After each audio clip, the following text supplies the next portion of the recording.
आम सभींकर मुख्य खाद्य मध्यरु गोटे हेउची रुटी और अन्यटी भात।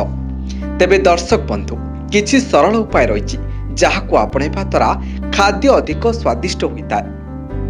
सेहिभଳି रुटी को स्वादिष्ट और नरम करिबा पई एई दिग प्रति निश्चय ध्यान दियंतु।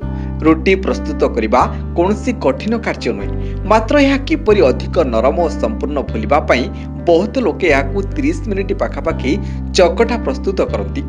केही केही अटा चकटिबा समय घिओ किंबा तेल मध्य मिसाई थांती। मात्र एसबु उपाय व्यतीत किछि उपाय द्वारा आपण अटा चकटा को खूब नरम करि परिबे। जानंतु यहा पई केउ टिप्स से आपणाइबा को पड़िबो। अटा चकटिबा पई पानी बदल रे क्षीर व्यवहार कले यह अधिक नरम और स्वादिष्ट होइताय। स्वास्थ्य पई मध्य उपकारी हेबा सह शरीर को विभिन्न पोषक तत्व मिलिथाय। शरीर को आवश्यक परिमाण रे शक्ति जोगाइबा सह त्वचा को सुंदर कोमल और चमक वृद्धि करिथाय। थकापण अनुभव होई न थाय।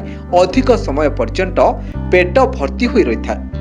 तबे अन्य एक उपाय होची 2 कप अटा पई 2 कप पानी नियंतु। अटा चकटिबा समय एकत्र सबु पानी पकांतु नाही। अटारे अल्प अल्प पानी पकाई एहाको गोळाइबा भली धीरे धीरे चकटंतु। चकटा हुई आसीबा बेलकु पानीर मात्रा कम करि दियंतु। 5 मिनिट मध्यरे चकटा प्रस्तुत होइजिबो। आंगुठी साहाय्य किछि समय चकटा को दाबी दियंतु। एहा परे अल्प पानी अटा चकटा चारिआडे छिंची दियंतु।